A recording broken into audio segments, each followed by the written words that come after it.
Hello and welcome to The Business of Story. I'm your host, Park Howell, and author of the new book, Brand Bewitchery, which shows you how to wield the story cycle system to craft spellbinding stories for your brand. You can grab your copy right now on Amazon or Apple Books, and I much appreciate it. And I'm really happy you're with us today because we are going to explore how you can tap into your customers' Connectome in their brain, using positive associations with your brand to create instinctive purchasing behavior.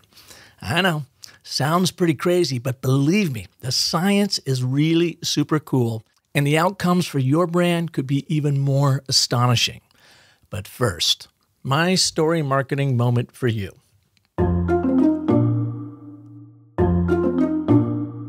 As you'll soon learn on today's show, communicating positive associations about your brand in your stories and contrasting those associations with negative attributes attached to your competition is a powerful way to carve out your position in your customer's mind, in their Connectome. So here's a quick exercise for you to do just that. I call it the plus-minus switch. Okay, so grab a piece of paper. Draw a line right down the middle of that sucker. On the top of the left-hand column, make a plus sign. That's going to be for your positive associations. On the right-hand column, draw a minus sign for the negative attributes. Now, in the left column, write down 3 positive associations you want to communicate about your brand. In the right-hand column, write down 3 negative associations your customers attach to your competition or even your industry. Your job in your brand storytelling is to celebrate your positive associations while juxtaposing them to the bad stuff people think and feel about your competitors. You don't have to call out anyone or use any names. You don't got to throw anybody under the bus here. But done right in your story, your audience will know whom you're talking about. There's a great example of this later in the show that you're not going to want to miss. So I want you to do this positive-negative association exercise that I call plus-minus switch to leverage contrast and tension in your storytelling. Why? Because contrast and tension are 2 critical building blocks to craft captivating stories that convert your customers.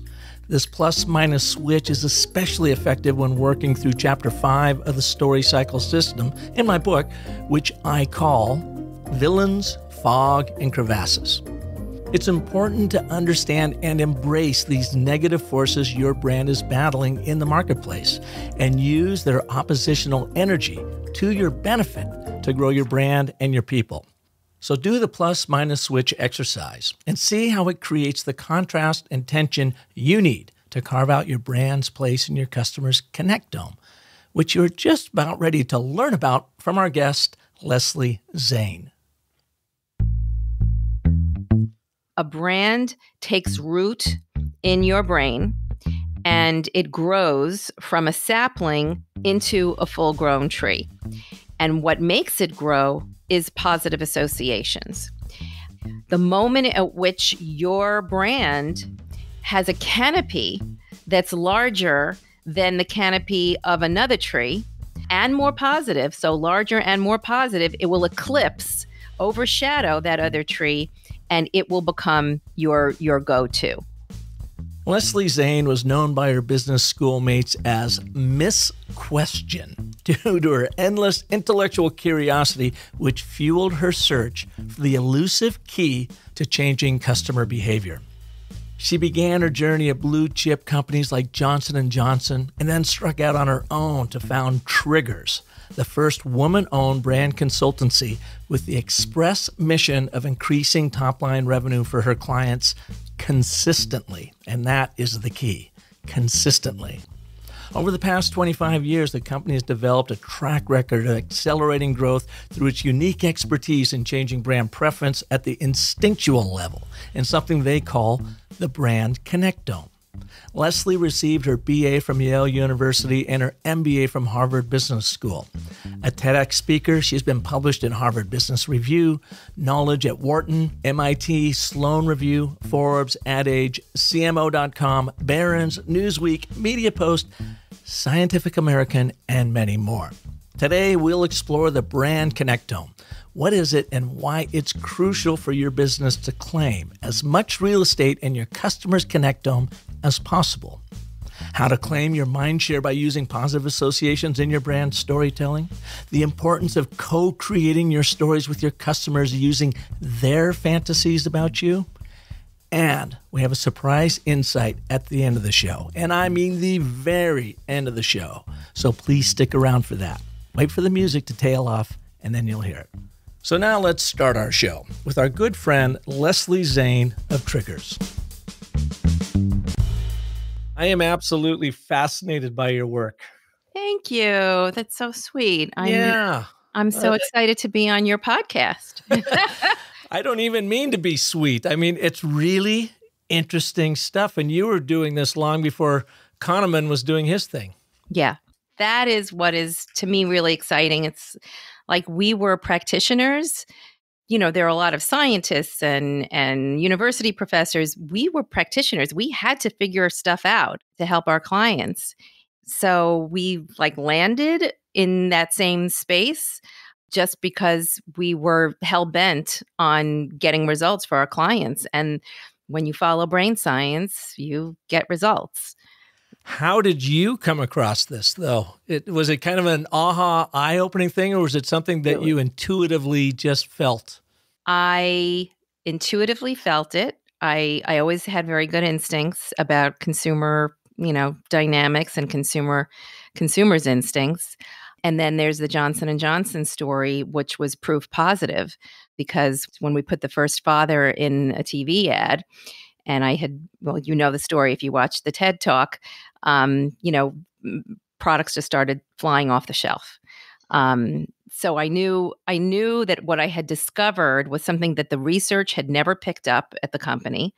No surveys, no brand attributes. This was something that I had just felt in my heart, just seeing fathers getting more involved in caregiving and then watching how women would stop, pause when they saw a father with a baby and as opposed to a mother and a baby, because it was a creative twist on the familiar. And it was far more engaging and emotional than just seeing a regular, mother and baby, very typical. And it was just loaded with all these positive associations that then haloed back on the brand. For those listeners who haven't seen your TED Talk, and we'll have a link in the notes, can you take us back to the origin of that story and what went down? Sure. I was working at a top baby care company. Our sales were not very good at that time. We were losing a lot of share to private label, to store label, to other brands. And I suggested putting the first father in a TV ad. So what was your position this is in Johnson & Johnson? Yeah. What was your position there? I was a brand manager, I think, at the time. And so I noticed that we only were using moms and babies in advertising, and mostly, quite frankly, Caucasian, blonde, blue-eyed moms and babies at that time, not even anything, any diversity. And when was that time? What year was this? This is 1990 to 1993. I think I actually fought for 3 years. to put the first father in a TV commercial. And you had to break the glass ceiling in marketing to put a dad in a kid commercial, a baby commercial. Okay. Yeah, I did. I know it sounds crazy by today's standards, but back then that was considered revolutionary. And so I kept advocating for this. And I pushed hard because when I believe in something, I tend to do that, which is one of my greatest flaws. You haven't asked me that question yet, but there it is. And when I had my performance review that year, it said very, very, harshly in black and white, Leslie is too passionate about putting fathers in advertising, and this is an executional concern, not a strategic one. Well, oh my God, this was like stabbing me in the heart because I had been at Bain & Company. I was a strategic consultant. I thought of myself, if I thought of myself as nothing else, I thought of myself as strategic. And so this was like a big insult, very, very hurtful. but it but it didn't stop me. I kept advocating. So And your flaw is pushing, you say, but actually that's your blessing, isn't it? There's a dark side and a bright side to that flaw of pushing. There's two sides to everything, right? So I finally they listened, and they did put the first father in a TV ad. Can you describe that commercial to us? Yeah, I mean, you can find it on YouTube. Believe it or not, I can give you a link to it. Okay. It's a father tenderly caring for, washing a baby's hair in the bathtub. The father reaches out his hand when another baby shampoo tries to, send a droplet down on the baby's head and says, "Not my baby." And, he only gives the baby, Johnson's baby shampoo.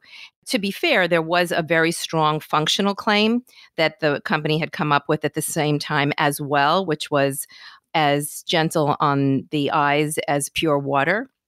So they had that, but this was really wrapping it in a story, to use your language, that was very engaging. And that cue, that's subconscious cue of a father taking care of a baby, was just packed with meaning, packed with associations. Modern, progressive, a nurturing father, not just a tough guy, but tender and caring and loving. And then just also the visual contrast between a father's strong, muscular body and a tender little, infant. That contrast is also arresting. It's visually arresting relative to just a mother and a baby. And so all of that was going on, but it was all going on at the subconscious level. It was not something that showed up in the company's research. The brand just took off. And also it was the highest scoring commercial in the company's history. This begs the question, you came from Bain and as a strategist, so very much of a left brain, logical, reasoned, data-driven thinker, I'm presuming. Now you were playing off of this emotional subconscious, this intuition that told you that this was the right move. Did you have to prove it or back it up with any sort of data to get the leaders to buy into it? Or how did you get yourself to overcome that strategist into, I think there's something here? So I always had sort of that right brain, left brain thing going on. I was not a pure left brain person. And that is part of why I left Bain and Company, because at that time they really didn't have any real projects that you could work on that had a creative outlet. And I was very visual and I loved imagery. And back at Yale, I had been a double major in art history and economics. So I always had one practical, analytical, businessy side, and then one more creative, visual, artistic side. And the reason I left Bain was because I wanted to pursue marketing. I knew that combined both of those disciplines, both of those sides of the brain. And I felt that it was going to be very satisfying work. And certainly for any, young listeners who are in the audience, if they're thinking about a career and if they have that kind of split personality going on, I do think marketing is a great career for that. So it didn't take much for me to get myself over that hump, but it was a much tougher job getting business people who, look at research, look at data, and if they don't see the information, giving them the assurance that this is going to work, it's a leap of faith. But they did it and it worked. And then for me, that was an epiphany that, wow, this really works. My instincts were that there's something going on beneath the surface, that it's instinctive, that it's not something you can pick up in a brand tracker or in a typical piece of data.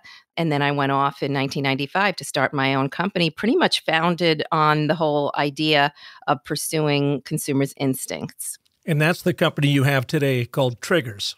It is. The inside scoop history is that it was originally called the Center for Emotional Marketing. We were one of the first companies that were even talking about emotion in marketing. And back then, that was also considered very revolutionary. But the more we learned about how the brain works and how decision-making works, the more we realized that calling it emotional marketing was really misleading. And if I can just explain that for a moment. Please. So there's a lot of information that's come out in recent years about instinct and about, in behavioral economics, about how the brain works, and that we have this irrational side and we don't make rational decisions. And that's very true. But unfortunately, in marketing and advertising circles, there was a bit of a misinterpretation of that information, in that advertising agencies and to some extent marketers therefore thought that you need to communicate emotion in all of your communications, like overtly. Let's see what an example would be. This coffee is going to help you live a fuller life, right? So I'm really elevating the brand all the way to the emotional benefit. And I'm assuming that that's going to work well because people are rational. They love emotion. That's not how it works at all. You can't communicate emotion to the consumer and then make them feel that emotion. You need to communicate through codes and cues, which create an emotional connection from the consumer or the customer. Can you give us an example of these codes and cues? Yeah, I mean, in every category has them. So in bottled water, it would be a snow-capped mountain, right? You look at a snow-capped mountain and you know exactly what that means about the water. It's going to be pure, pristine, cold, fresh, untouched by human hands from the glaciers, all these positive associations. It's packed with meaning without saying a word. So it's highly efficient. And so when we talk about triggers in our work, that's what we mean. Finding those codes and cues that already have a lot of meaning in them and therefore have tremendous engagement. One, because you're familiar with it. We know what a snow-capped mountain is. So there's instant engagement, but also because the brain is telling you the story. The advertiser, the marketer, doesn't have to tell a 30-second commercial along with the snow-capped mountain. You just put that little half-inch snow-capped mountain on your bottle and boom, everybody knows what that means. So codes and cues, triggers are incredibly powerful. Imagery. Imagery is one type of trigger, is one type of code or cue, but there are sounds, there are smells. Companies use the smell of fresh, clean laundry in some of their air fragrancing systems because that has lots of positive associations. It could be auditory, it could be olfactory, it could be verbal, it could be visual. Any of the five senses, you can have a trigger. And that's really the toolkit that marketers can be using to tell their stories more effectively in all of the senses, both verbal, visual, and the other ones that I just mentioned. Fascinating stuff, Leslie. Now I want to go back in time in your life. Maybe you were even a girl, young lady. Can you look back at a moment in your time that has now shaped who you are and what you're doing today? Whereas almost like the universe was saying, here, I'm going to deliver this up for you now. You just don't realize what the payoff is going to be down the road with this amazing work you're doing at Triggers. Well, funny you should ask that. So when I was a young girl, I used to love making posters. For my high school, I made all of the posters for every club, for the book fair, for the spring musical. And I would spread out the oak tag, pieces of oak tag. That's what we used. We didn't have PowerPoint or graphic design packages like artists do today. But I would spread out the oak tag and my magic markers, and I would make posters with slogans and visual, codes and cues, sitting in front of the TV in the afternoon with my homework spread out on one side and the posters on the other. And television was on. And I remember that a girlfriend of my mother's walked in and saw this. And she said to my mother, "This is horrifying. How dare you let her do her homework and draw and watch TV at the same time?" And my mother said, "But she's getting straight A's. I think I should just leave it alone." So smart mom. She was. She is. She is. And so that started coming together, and the fact that you studied both art history and economics is interesting to me because I had that same split personality. I studied music composition and theory and communications because I love this idea of creative commerce is how can you use creativity to help grow brands and grow people and so forth. And so we have kind of that same parallel journey, I guess. So now let's jump ahead.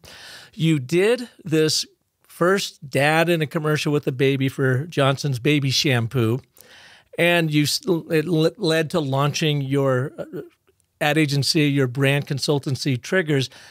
But you've taken it even further. You got into this Connectome idea that we're going to talk about here in a second.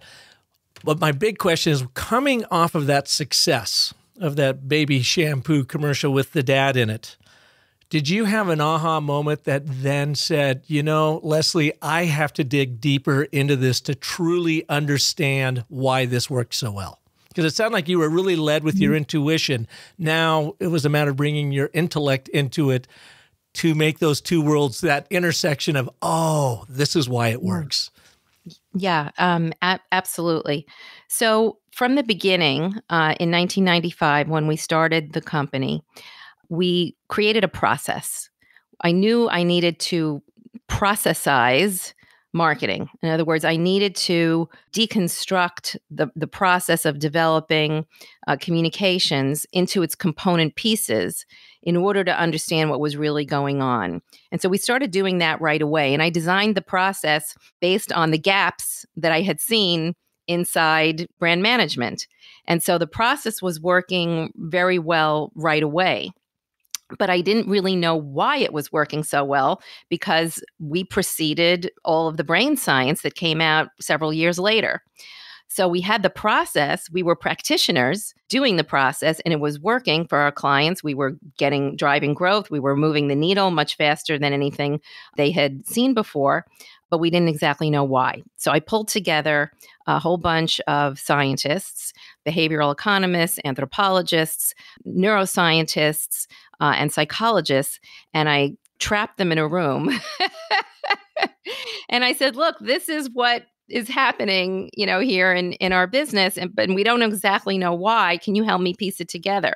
And together we worked for several days and really figured out the underlying science that was going on that was the key to really behavior change and changing people's minds, which in turn changes people's behavior. What were your fundamental findings?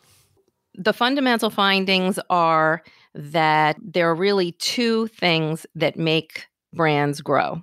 One, you have to have the largest physical footprint in the brain. The brand has to stretch out and cover more memory terrain. It's like a game of Monopoly. You have to own the most real estate in your category, the most physical real estate in your category. And two, you have to have a higher ratio of positive to negative associations.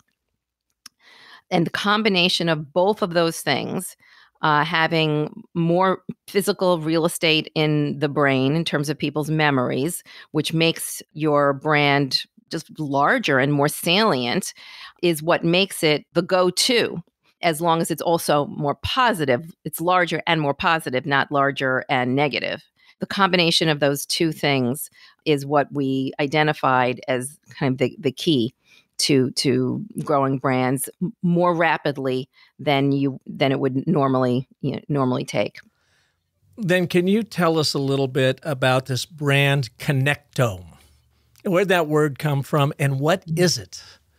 There is a project called the Human Connectome Project, which is going on around many different universities around the globe. And that project is involved in mapping the wiring of the human brain. And we're talking about millions and millions and millions of neurons and dendrites. And so this is a huge project. What we did was we took the term connectome, which is the wiring and the networking kind of thing, and we connected it with brand, because what we're really doing is pulling a little piece of that connectome out to study it and looking at the network of associations that are connected to a brand, the network of associations that have accumulated over time in people's memories. All a brand really is a central node. So think of, I don't know, name a brand that you like. Name a brand I like. Patagonia. Okay, Patagonia. So Patagonia is, let's think of it almost like a little circle, a little ball in the center, a central node. And attached to it are these branches that form over time and get connected to that brand through protein synthesis. So a brand has physicality. It's not just a bunch of wispy ideas rolling around in our thoughts. There's actual physicality there where memories of Patagonia have over time, as early as you have heard about that brand, have gotten glued to it. And what forms in the end is a hidden network of associations in people's subconscious that is made up of positive and negative associations.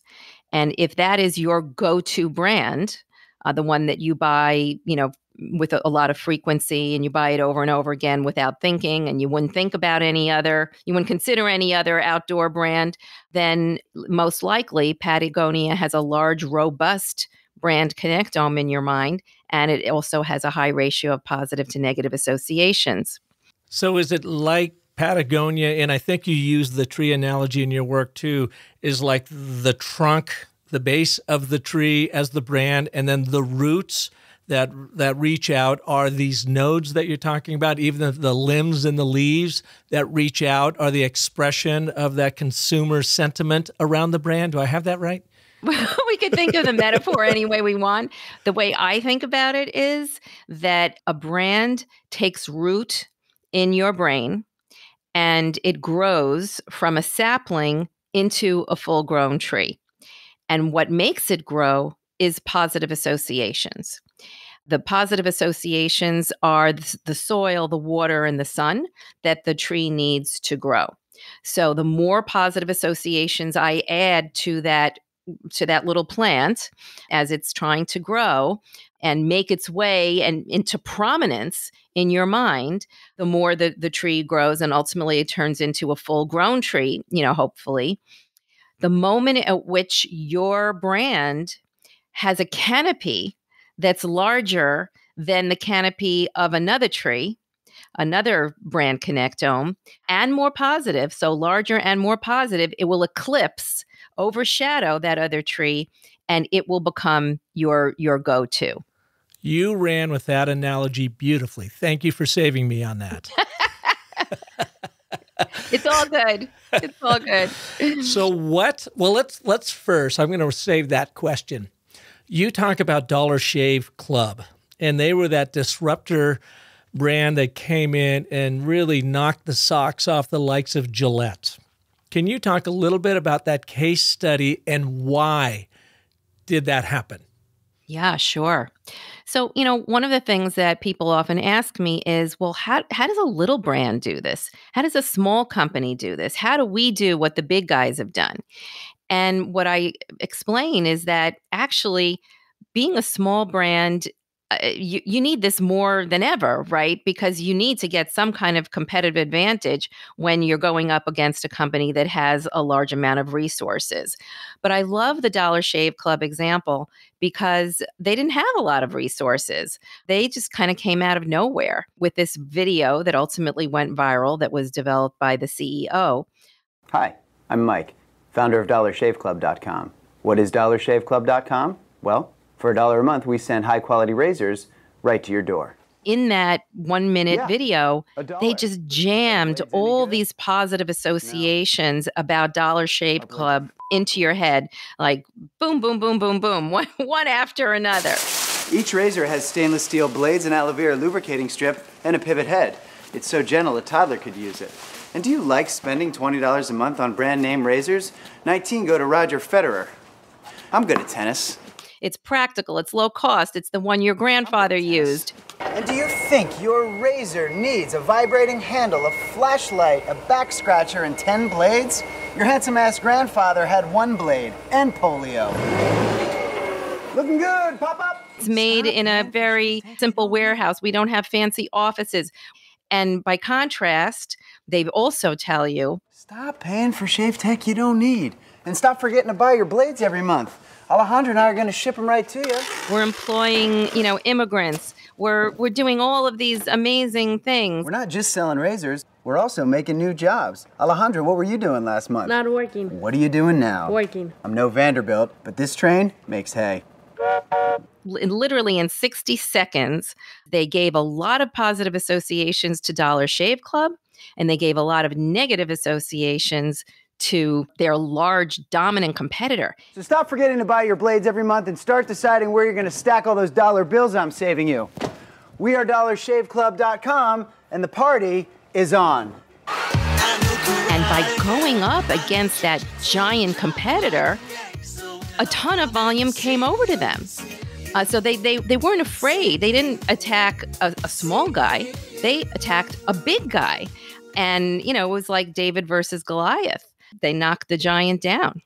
And what is so critical in their promotion when you talk about these associations positive, their positive versus the competitor's negative, is to build that contrast. And that's so key in any of your storytelling, is to build the contrast from you. It's like you said, David and Goliath, you against the enemy. Your story is only as good as your enemy is evil, and you're trying to build those. But you don't want people to leave with those negative associations, I'm assuming. You are simply using them to propel your positive associations and plant them in your audience's minds.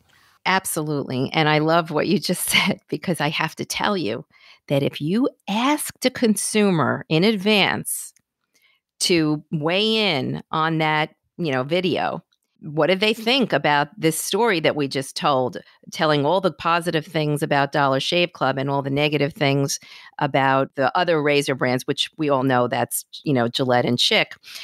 They don't even name them. They don't have to, because everybody knows who they're talking about. The consumer would tell you not to do it. The consumer would say, do not bash the competition. You don't need to say bad things about the competition. Just speak about yourself. They say that every single time. And that goes back to, one of our big principles at Triggers, which is don't listen to what consumers tell you. It's notoriously unreliable.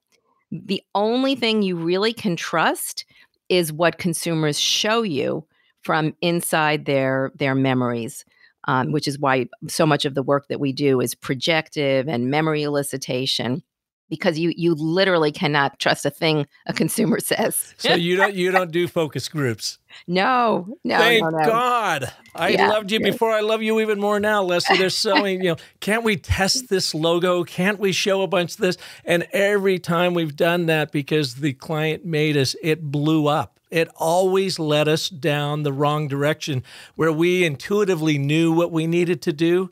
But because of those answers from those stupid focus groups, our client said, no, do this. And it was always, always, always less effective. Well, so I want to just have one little caveat there. Oh, a proviso. Okay. One little caveat. All right. Which is consumer research is critical. It's the right kind of consumer research. It's not consumer research that's tapping into the conscious mind that is very superficial, and the consumer knows what they're telling you, and they're aware of it. They're aware they're being sold to. It's a completely different thing to reach into consumers' subconscious and pull out their fantasies, pull out their memories, pull out latent imagery in their mind. That's a whole other thing. And that's why the type of research we do is called co-creation, where the consumer actually gets to create a lot of the solutions that we ultimately, develop with our clients. So it's a co-creation task between the brand and the consumer. And the reason that works so well is this. If I create something with my design firms, with my agencies, and I go back to consumers and I say, do you like this? They'll like it or they'll dislike it. I'm not sure if it will even be reliable information, because what people like is not predictive of what they buy. Only people's instincts and associations. New associations are the key to predicting sales. But if I do that, I'm going to be in an endless loop where we're creating, the consumer is approving or evaluating and approving, and we never actually get to the truth of what consumers want. The truth of what consumers want is actually deep in their subconscious, in their fantasy brain. So we actually let consumers create their own fantasy about the brand. And the beauty of that is they actually reach much higher than you would ever reach as a business, because they're injecting their own, dreams and wishes and hopes for themselves, for their families, etc. So co-creation is a way to get around that. Can I ask you, without divulging any industry secrets from triggers, what does that exercise look like? So we have a bunch of different proprietary exercises. Of course you do. That's why I asked. And I can't tell you exactly what they are, but I can tell you that they all allow the consumer to direct the solution. Yeah, it's a mindfulness approach, I guess. You got to get them out of their logical brain and have them create a fantasy around what they want to get out of your product. Exactly. And, the beauty of fantasies is, and this is, again, one of my pet peeves, a lot of communications firms, agencies will advocate for reality. Let's show the consumers reality because that's what's modern. That's what they want to see. It's, again, really not true at all. We have seen over and over and over again that the consumer engages much more with fantasy, with the ideal state of the world rather than the real state of the world. But again, it's a difference between what they tell you and what they really want. And so a lot of research is very misleading, and it sends companies down the wrong path because consumers will say, I want people that look like me in the ads. I want them to be more relevant. And that's not what they really want. They want somebody that's themselves, but better. Dollar Shave Club, were they a client of yours? Did you help them launch? No, we didn't. Yeah. Did they just get lucky? And you can look at it now and say, but this is a really spectacular case study. I'm guessing that they just had very good instincts. We certainly didn't work with them and teach them our process. But when we saw what they did, we said, oh, that's what we teach our clients to do. So you're intellectualizing that instinct.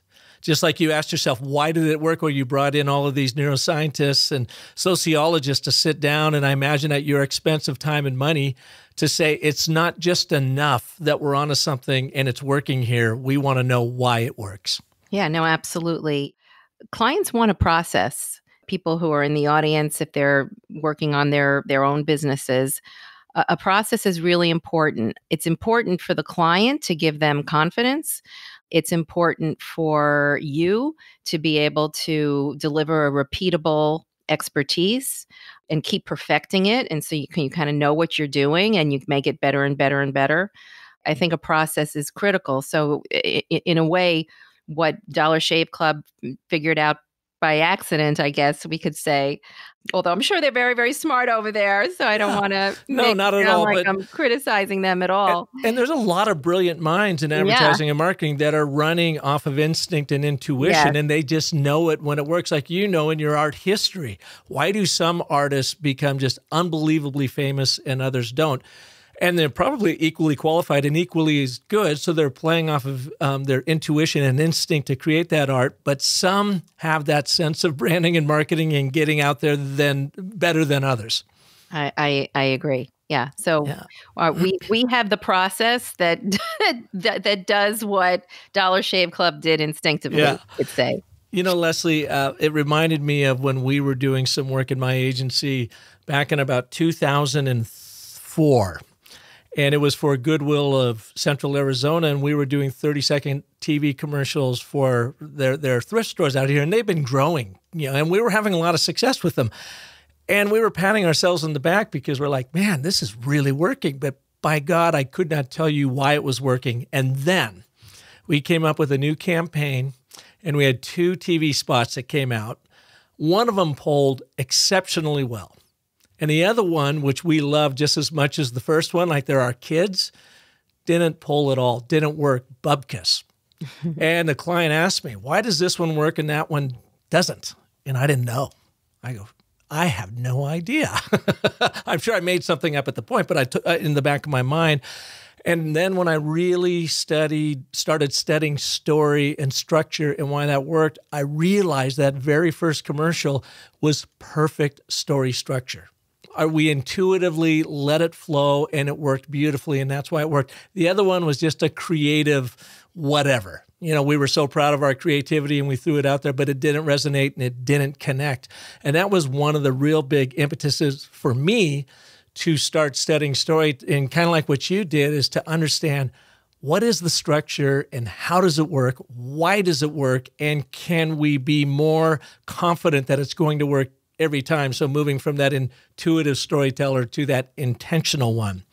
How does your process then help do that? And are there 2 or 3 or 4 steps people could be thinking about right now in this show from what you know, where they might start looking at their own marketing and storytelling in a different perspective, considering they want to get into that Connectome and build those neural pathways and own that monopoly board inside people's purchasing minds?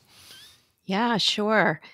First of all, I love what you did there, because I think that certainly makes a lot of sense. And I think the more we can help people understand that there is a sort of an ideal structure to stories, the more they'll be able to get consistent success.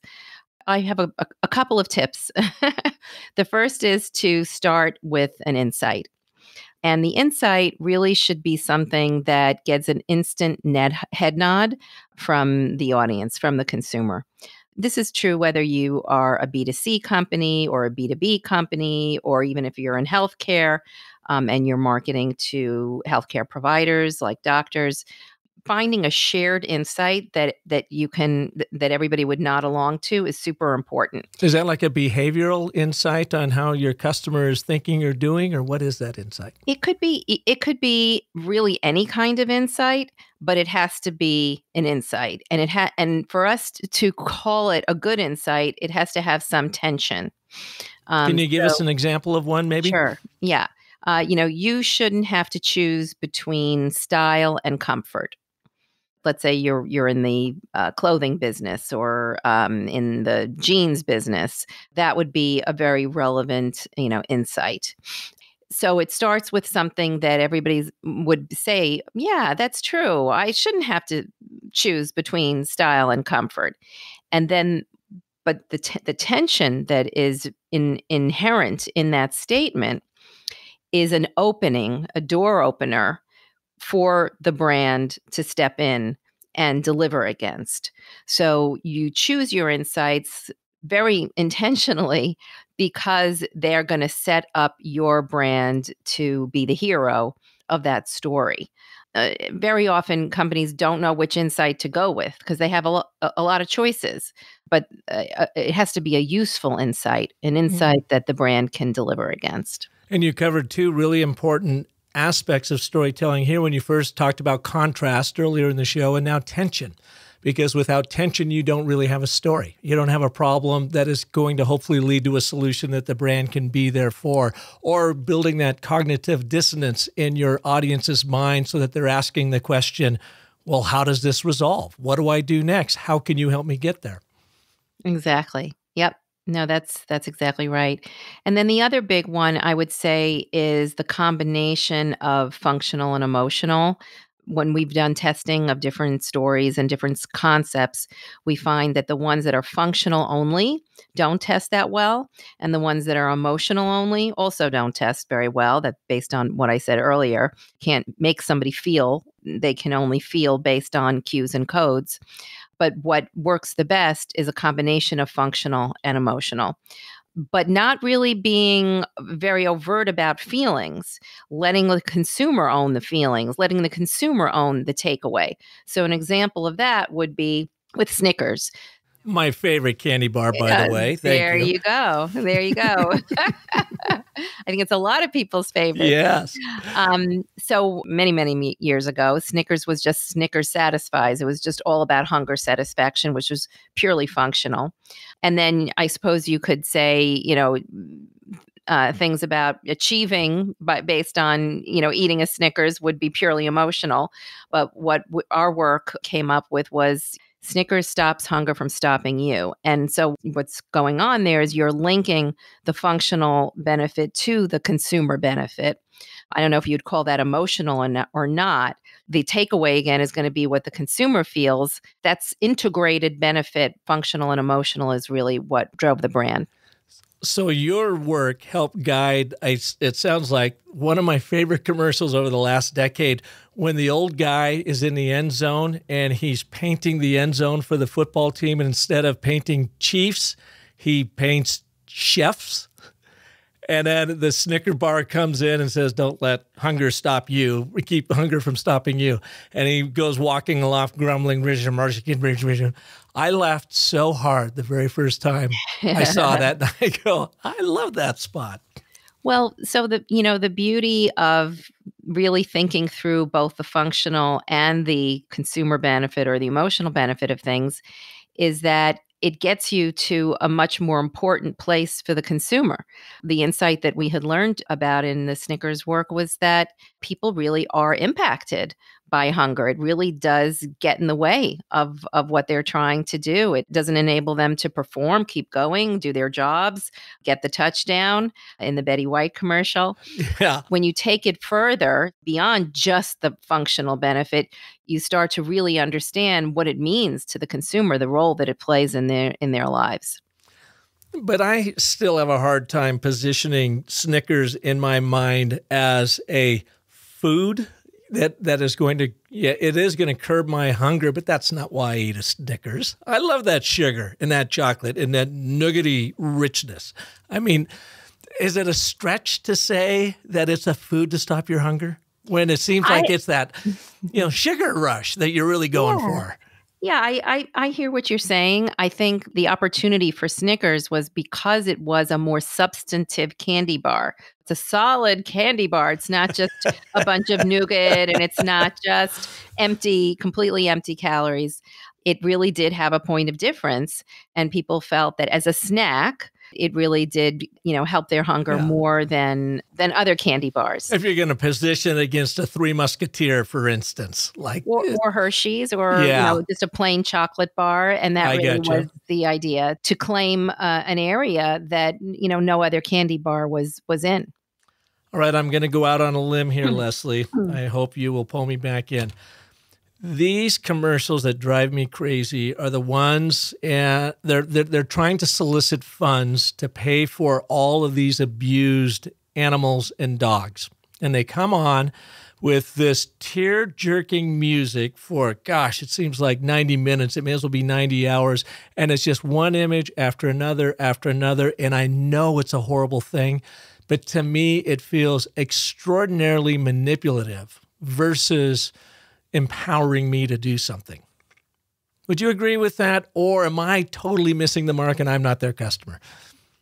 I haven't done work for that particular category, so I'm wary of really taking a position here.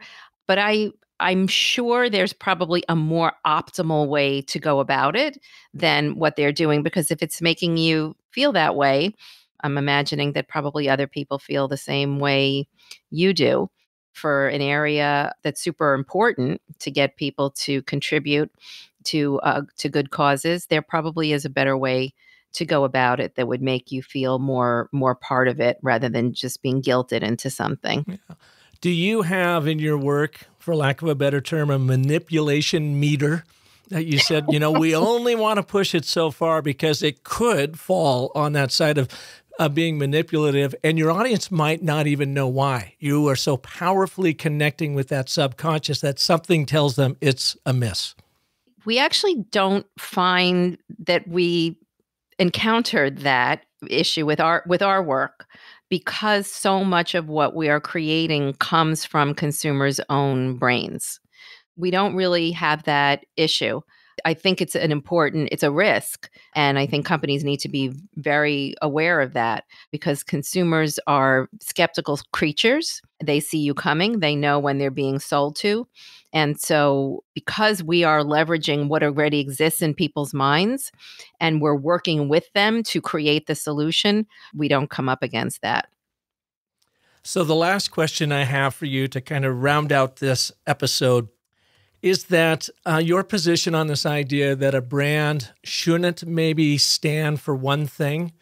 Because in my world, I'm always about what is that one core problem that you solve, which becomes your overarching brand narrative. But then there may be a number of different stories you use that actually address some of these other problems that lead up to that one thing, in the hopes, I guess, of building out and connecting all these different brand associations in a positive way. Can you explain your position on that? Because I want to make sure I got it right from everything I read in your work. Yeah, sure. That's a great question and one of my favorite questions. So, there are a lot of traditional marketing principles that marketers have been taught for years that are taught everywhere from, Harvard Business School to the blue chip marketing organizations.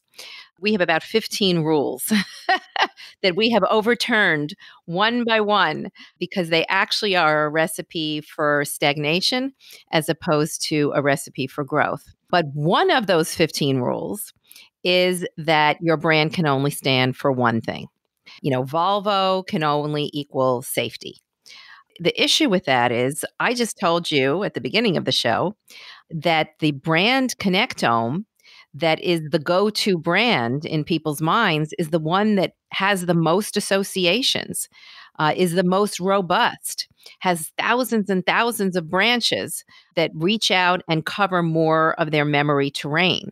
So if I tell you that your brand only stands for one thing, your brand is going to have a very weak brand connectome. It's basically going to have a single branch with only one theme, one association to it. On the other hand, to your point, there does need to be one overarching narrative, but that overarching narrative needs to be made up of multiple pillars. And what we've typically seen is that most brands have about 3 pillars that must be included in every story. In other words, you can't have 7 different stories and put one in social media, one in digital, one on TV, one at the store. The brain needs those 3 pillars because it's like, a 3-legged stool, or it's like the trifecta. You need those 3 drivers in order to convert the person. So that's kind of how I think about it. Can you give us an example of maybe a brand that you're working on or have worked on that all of us would be aware of? Because I know you work with very large, iconic brands that have that overarching narrative and then the 3 support stories or pillars that go with it. Yeah, I'll probably use a brand that I haven't worked on to protect my clients' confidentiality. So let's go back to the Volvo idea. If Volvo only stands for safety, then it's not going to stand for innovativeness. It's not going to stand for quality. It's not going to stand for heritage. And it turns out that all of those drivers are important in the purchase of cars. So it's really one overarching narrative supported by a couple of pillars. Normally it's 3. They can be different for different brands. And you have to do the research, obviously, to find out what are the precise 3 drivers or 3 pillars. But that's the best way, I think, to think about it. And then each of the drivers that are in those 3 pillars will have imagery and verbal cues, and those will also have positive associations. So in Volvo's case, would you argue that their overall brand narrative is something around safety, but then they've got these pillars of innovation as it relates to safety and design and so forth, quality as it relates to safety, and then heritage that they've been around forever? Is that what you're talking about? Correct. So if you were to overlay that or compare it to Subaru, Subaru stands for what? Love. Everything. A Subaru is about love. So to me, their overall brand narrative is around love, family. Safety is very much of a pillar. reliability and dependability of what they've got seems to be a brand pillar to me. And then heritage, I guess any brand could play off of that if they've been around long enough and can go back to their roots and talk about what they stand for. So in the case of Subaru, I think their, ruggedness and outdoorsiness is probably more of the prominent theme for that brand. And I think that I would have some concern about, love being their overarching idea, because I just told you earlier, you can't make somebody feel something. That has to be what they take away. So to me, like family might be one of the pillars. The ruggedness might be, another. And then, I don't know what the third one would be because I haven't worked on it. But you know what I'm saying? There would be some overarching theme that would unite those three in their overall identity. And if a brand wanted to really understand what their overarching narrative is and what these pillars are, they would come to Triggers and you would take them through your course and you would let, or your work, research, and you would let your audiences or their audiences fantasize about what they want in that brand and how it impacts their world. And from those findings, from those fantasies, then help sculpt what the brand story strategy is moving forward. Yes, you pretty much nailed it. And just, one little tweak is that we would focus our work with the growth target, the people they don't have. A lot of companies do too much work with their current customer. The problem with that is the current customer already loves you. It doesn't reveal what the barriers are that you have to growth, whereas the competitive users or the non-users, they have barriers, and you need to find out what those are, because if you don't address them, you're not pruning your negative associations from your brand Connectome. The only way to keep that brand Connectome healthy is to keep adding positive associations, keep pruning the negative ones, add new associations that the competitive users need in order to come over. And so we would do that fantasy work with their growth target, not with the people that they have, and charge them with the assignment of creating a Subaru or a Volvo, whichever one, that would make them want to buy that car. Wow. A lot of great information. Where can people find you? And in the finding of you, can we also find those 15 rules that you have been disrupting and overturning in marketing, all the 15 ways we may have not been doing it as effectively as we should be in this day and age? People can find me at lesliezane.com, and they can find me at triggers.com, and they can also link with me on LinkedIn. So I look forward to meeting some new folks from your audience and continuing the conversation. Well, Leslie, thank you so much for taking the time to be here. What a fascinating show. I really had a lot of fun today. So did I. Thank you for having me. And thank you all for listening to this edition of The Business of Story. You know what to do. If you liked what you heard, and Leslie is so full of great insights, share this episode with your colleagues and even your clients. And it might even change the way you go about telling their story in the future. If I can be of service to you, come on over to Business of Story. Take advantage of my Build a Better Brand Story Sprint. And of course, buy your copy of Brand Bewitchery and start putting my techniques from the story cycle system to work for you and your brand. Until next week, when we will have another fabulous story artist like Leslie here for you, remember that the most potent story you'll ever tell is the story you tell yourself. So make it a great one. Thanks for listening.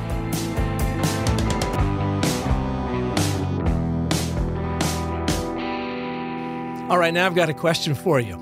You're going through all of this. It was wonderful.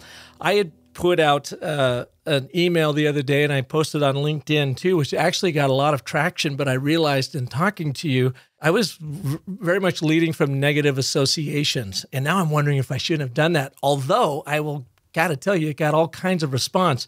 But what I wrote about, someone had asked me on a podcast, how do I select my clients, or what, I put a filter on for the clients, because we've all had our share of bad clients that just weren't the right fit that we said yes to and wish we hadn't. And I wrote in my piece that I said, I put them through my frigid and rigid filter. And what that is if the person genuinely is not likable, although I didn't say likable. It's just, I mean, they're all about themselves, all about their brand. They don't really care about anyone else sitting in the room, nor do they really care about their customer. They don't pass my frigid filter, so I say thanks, but no thanks. And then I get them into my rigid filter. They may be lovely and wonderful and do all this stuff, but they are so stuck in their ways. They're so afraid of jumping out of status quo that I say that's my rigid filter. If they're so rigid, then I'm not for them either.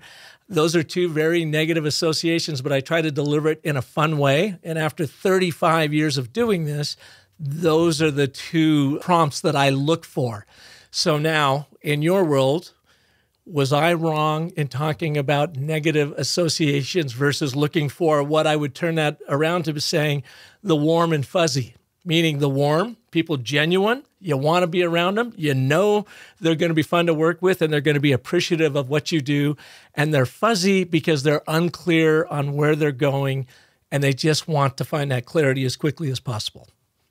I mean, I actually think frigid and rigid is more interesting than warm and fuzzy. So I think what you did was like a creative twist on the familiar, which is a big thing that I push for and which is what the father and the baby was. I don't mind it. I don't think you did anything bad there. I think it's good. I like it. I'm just wiping my brow right now. Well, hopefully I'm not frigid and rigid. Hopefully I'm warm and fuzzy. You were fabulous. Thank you so much for being here, Leslie. Okay. This was fun.